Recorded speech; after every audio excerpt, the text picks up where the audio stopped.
Hi, I'm Justin Edwards, and I'm presenting Embrace Your Incompetence, Designing Appropriate CUI Communication Through an Ecological Approach on behalf of my University College Dublin colleagues Sophie Becker and Phil Doyle. We have an expectations problem in CUI world. In fact, sometimes it feels like that's all we ever talk about. The last half-decade has established the existence of a gulf of expectations between what users expect and CUI reality. User studies have drawn out some revelatory quotes like, having a really bad PA, or a weird kind of hard-coded personality. And we've had participants saying things like, I don't enjoy communicating with machines, calling it unnormal, or waxing poetic about sitting deep in the uncanny valley. It's clear that this stuff is really weird. CUI interactions are weird, at least in part, because of how we form partner models. When we have a conversation with a partner, we make guesses about their conversational abilities. These guesses can be initially informed by superficial cues like someone's physical appearance, their age, their gender, their ethnicity. As we interact more with that partner, we update our mental model based on our experience. My co-author Phil Doyle has done a lot of work on how partner models are formed and updated as we interact with CUI partners.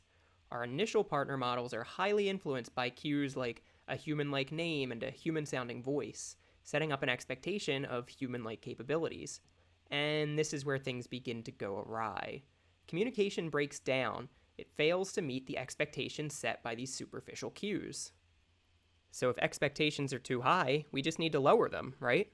Roger Moore has led the call for appropriateness, that the human likeness of a CUI's features should be congruent with its intended function. Moore highlighted the success of the non-human mammalian synthesized voice imbued in the robotic pet Myro.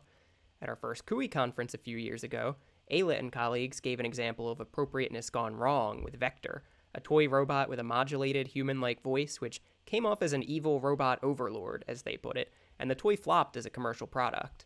But non-human-like CUIs simply aren't winning in the marketplace dominated by increasingly human-like voice assistants made by megacorporations. Google Duplex captured attention with its extremely human-like voice and manner of address, booking appointments for users and phone conversations. Ayla and colleagues called Google and Amazon tech killers in their provocation paper. As they put it, those companies have created a default design which promotes a neutral US female voice as the obvious choice for conversational user interaction.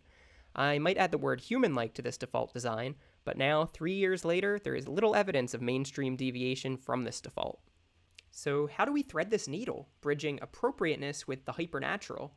We call on CUI designers to embrace incompetence. Humans, even particularly human-like, neutral US females, make mistakes. We misunderstand, we mishear, we feel unsure, but we also signal this. We use a variety of cues to communicate our own imperfection, to show that we don't know the answer, that we need more information. In doing so, we, as humans, set appropriate expectations, allowing our conversational partners to rapidly update their partner model and smooth out communication. CUIs don't do this. Alexa, Siri, and Google Assistant put forth a vocal mask of confidence and competence, not indicating that communication is breaking down until the, sorry, I don't know that one, which shatters the illusion and shows us that our expectations were wrong. This harsh break between the competent expectations and the incompetent reality bothers us. We argue that it bothers us in particular exactly because the cues of competence are not human-like. Even if designers insist on a hypernatural, human-like voice, they're failing to accomplish that goal because of a failure to embrace cues of incompetence.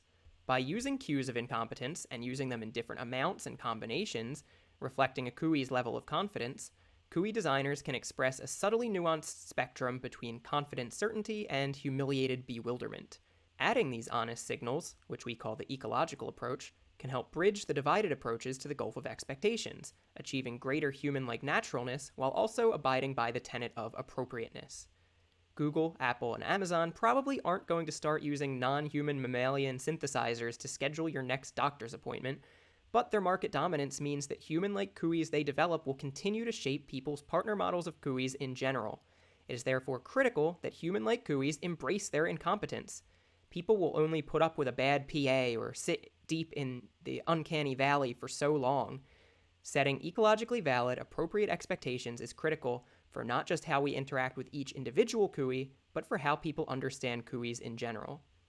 We thank you for your attention, and if you want to embrace your incompetence with any of us, you can get into contact right here. And I give my thanks once again to my colleagues Sophie Becker and Phil Doyle.